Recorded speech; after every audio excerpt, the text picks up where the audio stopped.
Let's get in our next guest here, because after decades of being a major importer of natural gas, the U.S. is set to become a net exporter thanks to the boom in fracking. And also the Trump administration sees growth in LNG exports as a way to reduce trade deficits and expand the economy.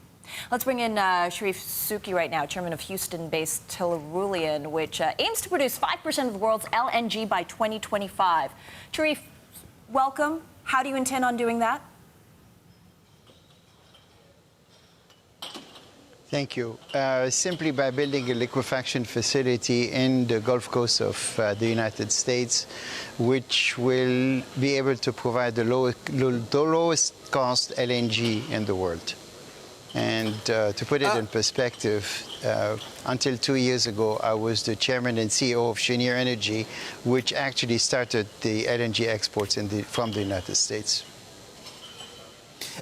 Donald Trump is scheduled to make his trip to Asia, Mr. Souki, in about a week and a half or so.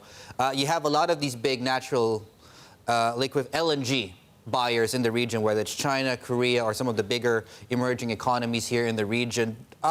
Do you have a representative from your company on that trip? And even if you can't talk details, should we expect an announcement from you on new contracts?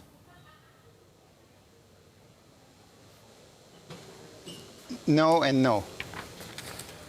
Is that brief enough? Oh, that's very brief, As you know, in the United States, it's actually companies that sell their gas. No, I think it's a confusion everywhere. We've been doing this now for over 10 years, and we've never had the active support of the United States in selling our LNG. We sold at Cheniere 31 million tons out of a production of 35 million tons, and all the contracts we entered into were done by our commercial teams, not by the government. I do have to say that under the Obama administration, towards the end, the State Department became very supportive of our efforts because they understood the long-term implications, and the Trump administration, for once, seems to be in agreement with the Obama administration in continuing the support for the LNG business and continuing to advocate that America should continue to export its natural gas. Having said this, the commercial deals will be the responsibility of individual companies in the United States, not of the government. And generally speaking, the cost advantage of U.S. LNG has somewhat diminished in recent years because of this, of prices being, I guess, priced against cheap shale. How has that affected the demand, and is that actually an issue when it comes to the U.S. competing with other projects, say in Mozambique, Russia, Papua New Guinea, and so on and so forth? There is not a single country anywhere in the world, including Qatar, that can compete with the United States in terms of the cost of natural gas. All of the gas consumed in the United States is produced at less than $1 in MMBTU at the wellhead. The issue is to build the infrastructure to deliver it to market, and since we've run out of markets in the United States, we have to turn to exports. The cost of building the gas to the coastline and building the liquefaction facilities in the United States is expensive. But again, by the same token, it's not more expensive than anywhere else in the world. So the challenge that we have is to, in a new model, in a new era where it's becoming so liquid that it's now a true commodity business, we have to come up with a business model. But the advantage that we have is that we have the cheapest natural gas, and we also have the ability to build the cheapest liquefaction facilities in the U.S. compared to anywhere else in the world. Yeah, cheap is one thing, but what about supply, demand? I would view it as a tremendous opportunity. Okay, tremendous opportunity, but of course there are, you know, there are headwinds. Supply-demand balances, what's your outlook there?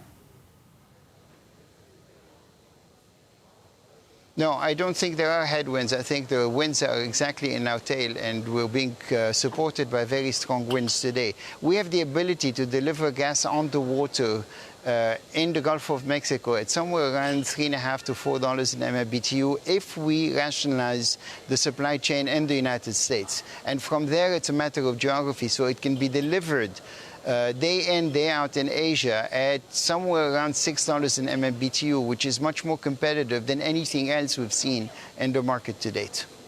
So on that basis, we consider it a huge opportunity if you do your homework properly in the United States. I guess that being said, and since you brought it up, sir, more specifically on your Driftwood LNG project, I believe this will cost you $12 billion. You're looking to put this in place and operational by 2022. Have you secured financing for this project? And equally, if not, where are you? Where are you looking to secure that financing? Well, first, it's going to cost $15 billion. This is just for the liquefaction facility alone. The project in its entirety, if you integrate the production that is required and the pipelines to deliver the gas to the coastline, will cost in the neighborhood of $25 billion. And be careful, because I'm flying to Hong Kong in a couple of weeks, and I'm going to ask you for your credit card. I'm kidding, of course. But no, David will probably cut his credit card before then. But I will tell you that when I started this at Cheniere 10 years ago, the challenge was the same. The idea was that we had to find a new business model that worked, because we didn't think that oil indexation, when oil was trading at $120 or $150 a barrel, was going to work on a long-term basis. So we came in with a new business model that indicated that we would take pricing based on American gas prices, which everybody thought was a totally crazy idea at the time.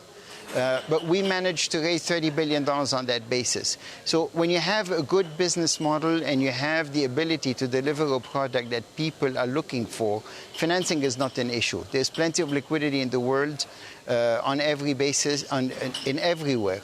And we've done it before. So the team that I've assembled at Tellurian has 120 professionals now working on all aspects of the game, including the ability to get the best financing in the world for these kinds of projects. So we're very confident, and we have done it before. Are there opportunities for you in China?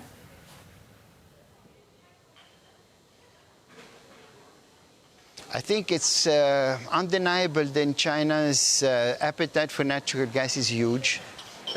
Just in the last 12 months, the increase of LNG imports from China is in the order of 30 to 40%, which is enormous.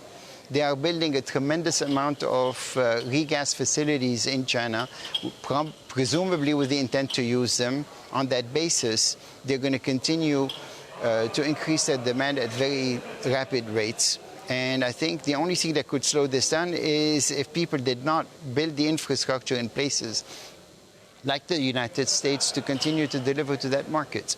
Because if that happens, prices go up and demand gets discouraged. But on the basis of what I'm seeing today and the ability that I know we have in the United States to continue to produce natural gas, China is a tremendous opportunity for us.